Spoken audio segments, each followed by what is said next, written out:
everyone, and welcome to Echo Live. My name is Paulette, and I'm coming at you live from our distance learning studio here at the Michigan Science Center. If you haven't already, go ahead and introduce yourself in the chat of whatever program you're using, whether it be Facebook or YouTube or Zoom.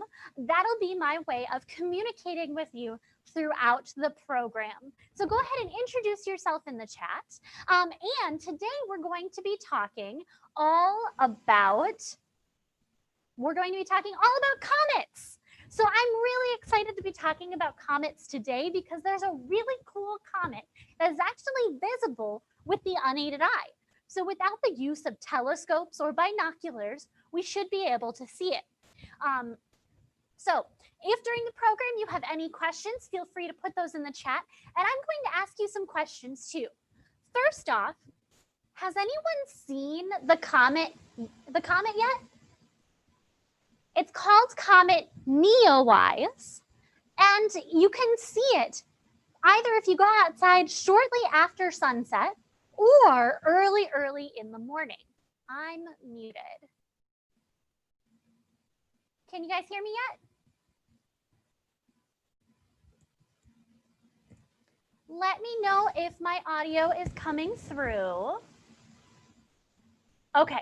All right. Excellent. Excellent. Thank you, Leanne. Thank you, Evan. I appreciate everything that you guys do, especially because you've been there since the very beginning.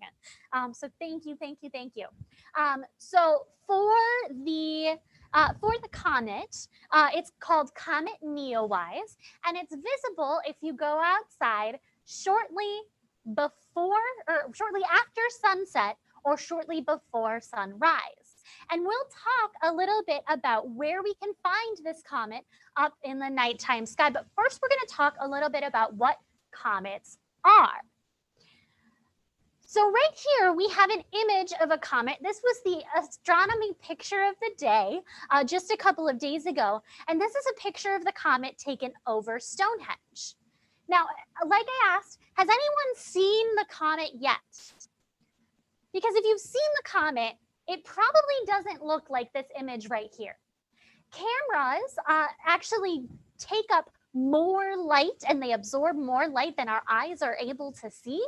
And so we only see it as a very, very faint comet. But when we use something like a camera, we can see it a lot better, like this image. Like I said, this was the astronomy picture of the day a couple of days ago. We have our comet right here, right over Stonehenge. So that's pretty exciting to be able to see it there. This was shortly before sunrise just a couple of days ago. Now, I've actually been able to go outside and see the comet for myself.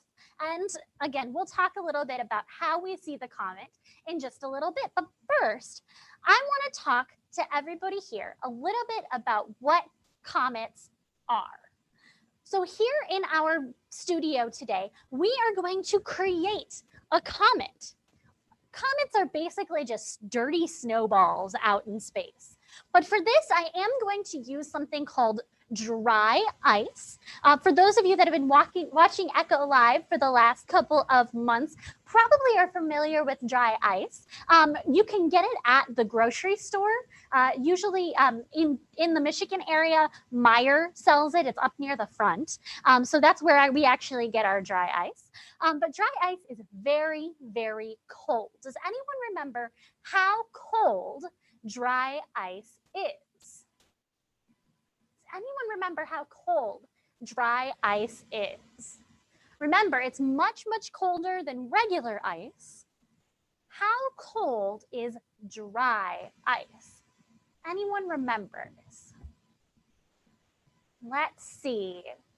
Dry ice is negative 109.3 degrees. So today I'm going to be using my safety glasses right here, and I have some gloves to protect myself.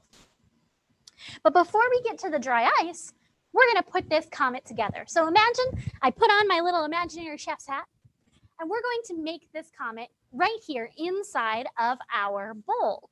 So what I've done, this is something that you can do at home. I've taken a bowl and I have actually lined it with a garbage bag. So this will make it a little bit easier for us while we're making the comet. Comets have a lot of water in them. So we're going to start by adding in our water right here into our comet making area. Now I said that comets are dirty snowballs. So what do you think we need to add? What do we think we need to add to our water to turn it into a dirty snowball? What do we think we might need to add? Well, maybe to make it a dirty snowball, we can add some dirt. So we have some dirt that I actually just got from outside. We're going to put that in there. For those of you that are in the Detroit area, you know it's been raining all day. So we have some dirt in there. It's actually mostly mud right now. We have some sand and some rocks from outside because that is also what is inside of a comet. So we're going to add that in. We're going to add a little bit of alcohol because some of our comets have methanol in them as well. So we're going to add just a little bit of alcohol there. And then we're also going to add a little secret ingredient, organic compounds. This one in particular is honey. Sugar is an organic compound, and we're going to add that in to our, if I can get it out of the container. Oh boy. We're going to add a little bit of honey into our concoction right here for our dirty snowball. And I should have checked beforehand. You know what? We do have a little bit of sugar, so we're going to add that instead. It doesn't look like our honey is coming out of there, so I'm just going to add a little bit of sugar instead.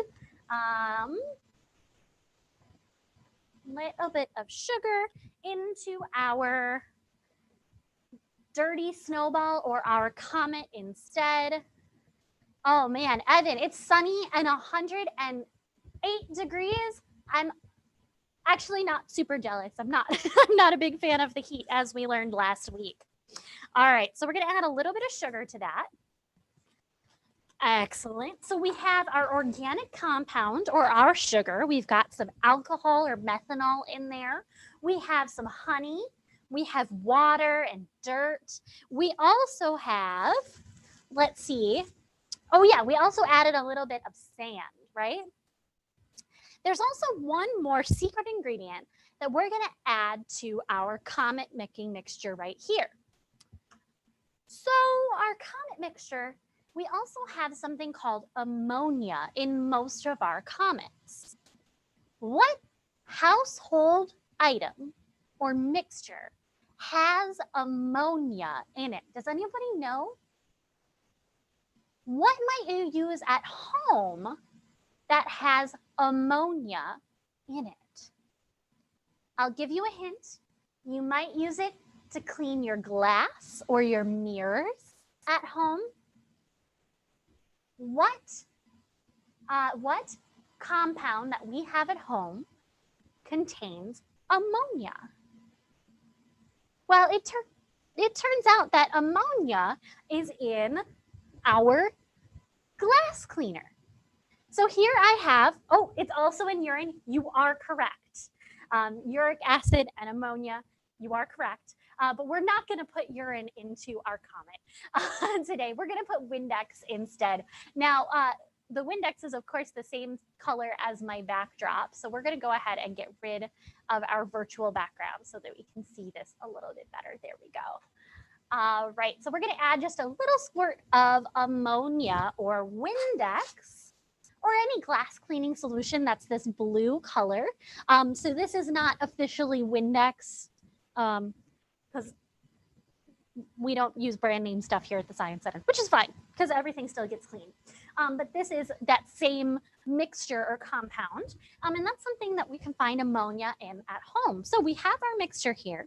We're going to go ahead and mix it up. And all right, so we have our dirt in there. We have some sand in there. We have some ammonia and some alcohol. Now, let me ask you,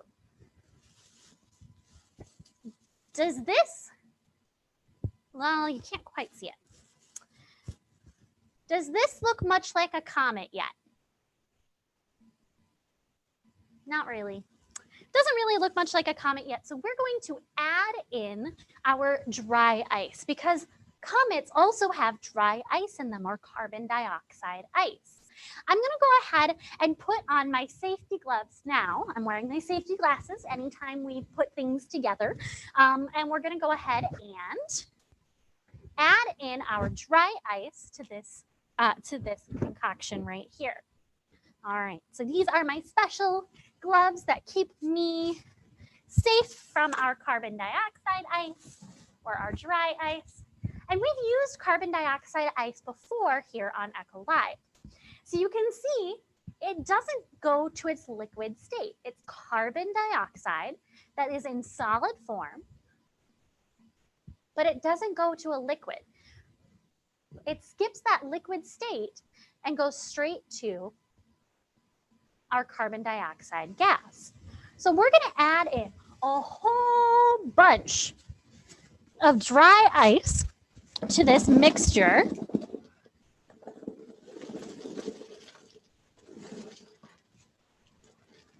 There we are. And we're going to start to see something interesting happen. So this is the reason that I used a garbage bag, so that I can actually pick this up and turn it into something a little more solid. There we go. All right, so we're going to let this sit for just a second while we mix all of these things together, where we mix the water and the carbon dioxide and all of the different things that we put inside of here together. It's looking kind of gross, isn't it? Ugh. But that's what comets actually are. They're dirty snowballs. So dirty snowballs will actually leave a trail behind them. And one of those trails is what we were able to see in our slide right here, in our picture from the astronomy picture of the day. Here we have the tail of the comet. So comets, a lot of people think that they are zooming through space because that's how they're portrayed in most media, but they don't actually zoom through space. They move pretty slowly, especially from our perspective. We're actually going to be able to see Comet Neowise for a couple of weeks still. Now, I do encourage you to go outside and try and see it. The earlier, the better. And that is because comets are like cats. They have tails and they think for themselves. So I encourage you to go outside and try and find it. Once it's clear outside, comets are super fantastic objects to be able to see. So this comet right here has a tail, and that is a tail of material that streams off from the comet itself. So the parts of the comet, we have the nucleus. The nucleus is what we're creating, that little concoction that we're creating inside of our garbage bag right here. It has a nucleus. It also has something called a coma. As the comet gets closer and closer and closer to the sun, it starts to actually give off gas. And that gas surrounds it in the coma that we see right here. This gas tail is actually from ionization from the sun. So that's gas that's streaming off from it. And then we have our dust tail, which are the particles that are sort of left behind as the comet moves around. So let's go ahead and take a closer look at the comet that we made here in our Echo Distance Learning Studio. All right, so we have our comet inside of our bag right here. Ooh, it's starting to get solid. All right, let's go ahead and take it out of the bag and take a closer look. Ooh, here we have our comet. Like I said, comets, I'll have to wash these gloves when I'm done. Comets are kind of like dirty snowballs. So here would be something like the nucleus. This would be the center of the comet, and you can actually see my gloves are sticking to it. And then as it gets closer and closer to the sun, it heats up. So what do we see around our comet that we created here in the studio? Especially when I blow on it. You might be able to see that carbon dioxide gas actually coming off from the surface. So that carbon dioxide gas is sort of what we're seeing as the coma around it, as well as a gas tail. So imagine that I'm able to blow really, really hard. You might be able to see the comet or the tail coming off this way if I were like the sun and could stream off something like the solar wind.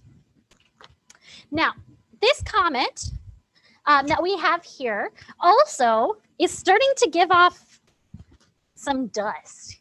Some stuff is actually breaking off of my comet as I'm holding it right here. Those dust tails will actually just stay out in space. So all those particles will just be out there. And sometimes the Earth will actually go through those dust tails that are left from these comets. When that happens, we see something like a meteor shower. So the Perseid meteor shower was actually specifically from a comet that we had out in space. Now this is, like I said, something that you can do at home. Make sure you have your parents' permission and your parents' help, because this is a little on the dangerous side with our dry ice. Make sure that you have gloves, safety glasses. Those are all super, super important, but you can get dry ice at the grocery store. So this is something that you can try at home if you're very, very careful. You have to promise me that you'll never touch the dry ice. All right, so that's what a comet is. We're going to go ahead and talk a little bit about where we can find the comet. So if we move over to our virtual planetarium, we'll be able to see where we can find the comet. So I'm going to go ahead and move my comet off to the side so that I can take off my safety glasses, because my eyes are fogging up the safety glasses. This way I can see a little bit better. And I'm using Stellarium. So Stellarium is that free software that you're able to use, but it also has a web version. So when we look up in the sky right here, see 2020 F3. So that means Comet 2020 F3. That's its official catalog name, but its unofficial name is Neowise right here. So we are looking towards the direction north. Now, in our Echo Live programs in the past, we have been able to find a couple of constellations and asterisms in the northern sky. We're going to do that here today. We're going to look for the Big Dipper. So we have the Big Dipper right up over here in our planetarium sky. And a really neat way to be able to find Comet Neowise is to take these two stars right here in the bowl of the Dipper, not the pointer stars, the ones that are on the bottom of the bowl. You can draw a line through them and they'll actually get you to the general direction of Comet Neowise.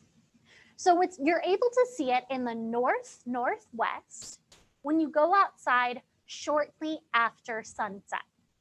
So this is set to about 10:30 at night. That's a really great time to go out comet hunting. The closer you go outside to sunset, so if you go outside just as the sun is setting, the further up along the horizon it will be. And if you are like me and you like to wake up super early in the morning, actually, I take that back. I don't like to wake up super early in the morning. My dog likes to wake up super early in the morning. We can actually move this clock forward. See, it goes pretty low on the horizon, so we're not able to see it in the middle of the night. But if we go outside at about 4:30 or 5 o'clock at night, we're able to see Comet Neowise making its way above the horizon. Right now, the best way to see Comet Neowise is to go outside shortly after sunset, so at about 10:30 or so, at least here in Detroit. For your specific location, because I know we have some folks that are all over the US, you can definitely check out stellarium/web.org and be able to see exactly your location. So we have it set to Detroit, but I know some of our friends are down in Texas. So we can go down to our friends in Texas, and we're just going to go to Austin, because that's a city that I'm familiar with in Texas. I'm not sure exactly where you guys are located. But if we're here in Austin,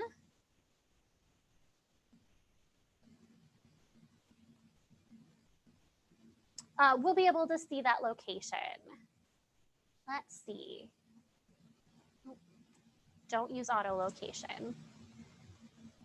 It's trying to guess where I'm located. But you can actually zoom into where you're located and see exactly where the comet is going to be from your perspective.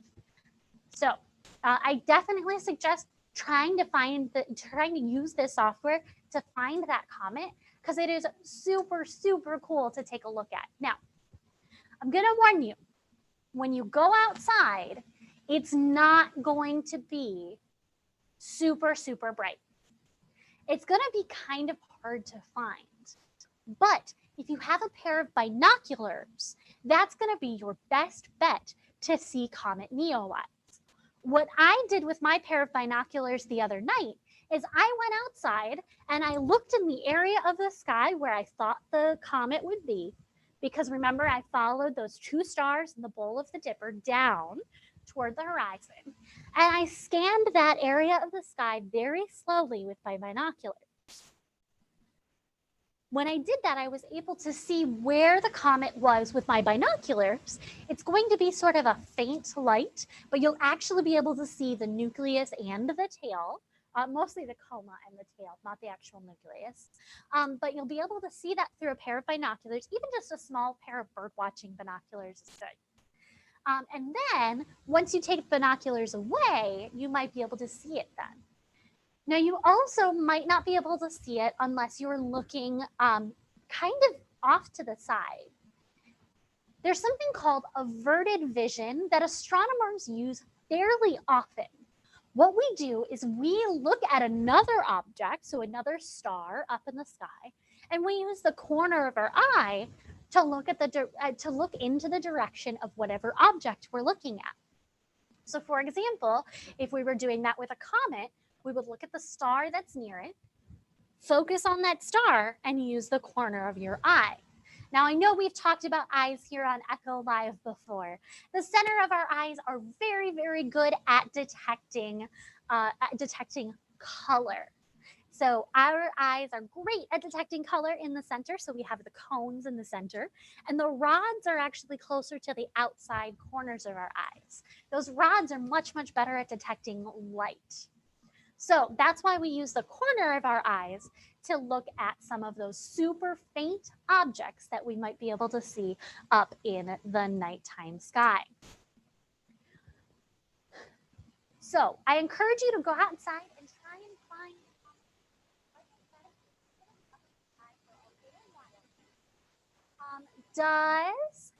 if anyone has any questions, this would be a good in the chat. While we're doing that, I am going to go ahead and thank our sponsors. They have been fantastic in allowing us to bring these programs to you all summer long, and even now that the Michigan Science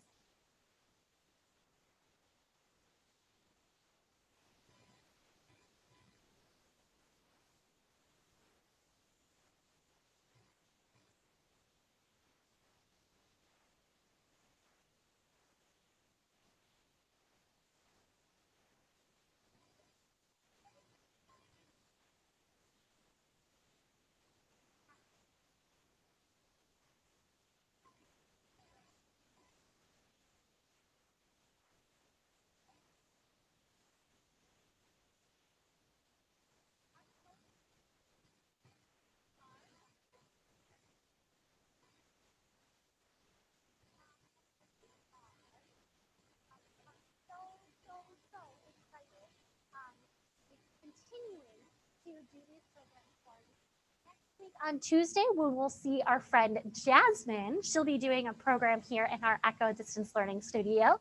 And then Anna will be back. If you are interested, and you'll be able to sign up online.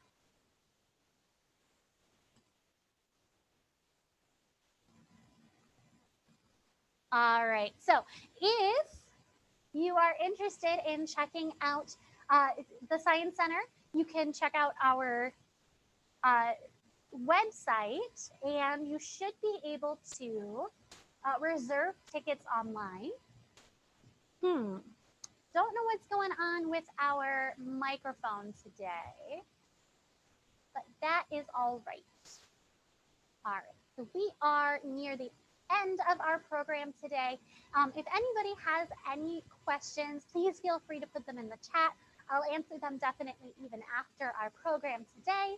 Thank you so much for joining us, and I'll see everybody next week.